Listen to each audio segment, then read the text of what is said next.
नमस्कार, प्रभा साक्षी देख रहे हैं आप। आपके साथ मैं हूं अंकित सिंह। आम आदमी पार्टी ने मंगलवार को अपने स्थापना के 12 साल पूरे कर लिए हैं। आप धीरे धीरे भारतीय राजनीति में अपने पंख को लगातार फैला रही है और चुनाव दर चुनाव उसने कई राज्यों में अपनी उपस्थिति भी दर्ज कराई है।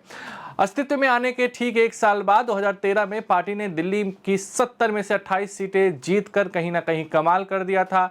इसके बाद उसने राष्ट्रीय राजधानी में अगले 2 विधानसभा चुनाव में जबरदस्त जीत हासिल की, जहां 2015 में आपने 70 में से 67 सीटें जीती। वहीं 2020 में शहर में उसने 62 सीटें जीतकर कमाल कर दिया और लगातार Arvind Kejriwal back to back मुख्यमंत्री भी बने।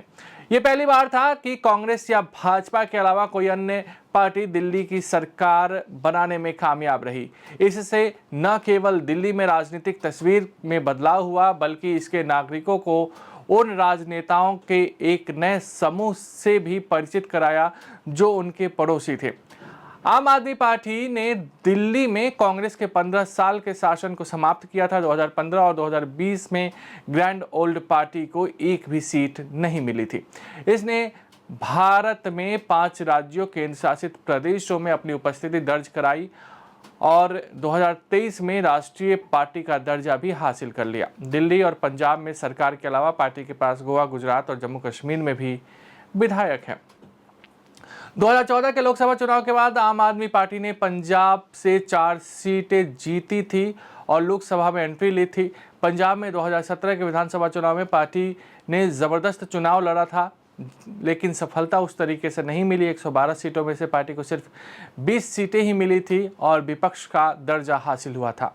लगातार आम आदमी पार्टी ने पंजाब में अपना प्रयास जारी रखा और 2022 तक कहीं ना कहीं वो संघर्ष काम करता हुआ दिखाई दिया और राज्य की 117 सीटों में से आम आदमी पार्टी ने 92 सीटें हासिल करके एक रिकॉर्ड बनाया और पंजाब में अपनी सरकार भी बनाई।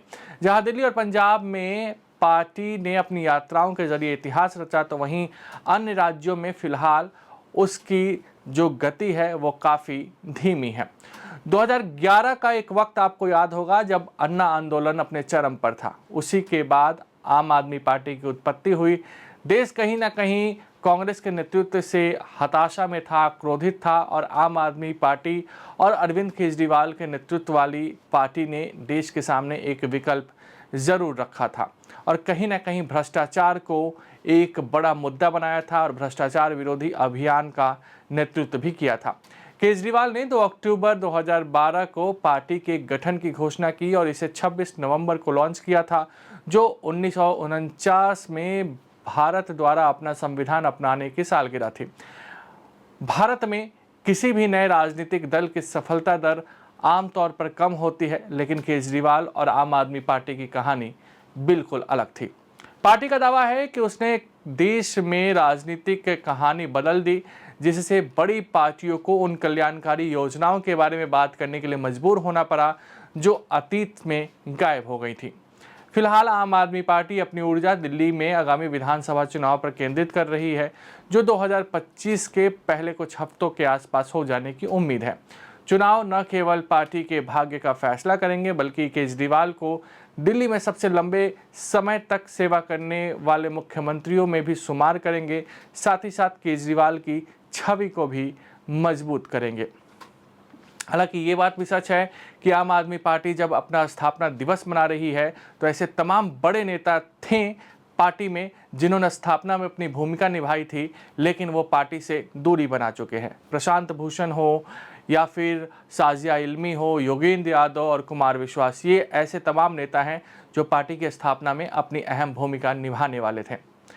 वहीं आज पार्टी के स्थापना दिवस पर अरविंद केजरीवाल ने कहा कि ईमानदारी और लोगों के प्यार के कारण आम आदमी पार्टी मजबूत हुई है तथा संविधान और लोकतंत्र को बचाने की लड़ाई जारी रखेगी। उन्होंने सोशल मीडिया एक्स पर लिखा कि 2012 में आज का यह पहला दिन इतिहास का पल है जब देश के आम आदमी ने अपनी ताकत पहचानी और आम आदमी पार्टी की स्थापना की।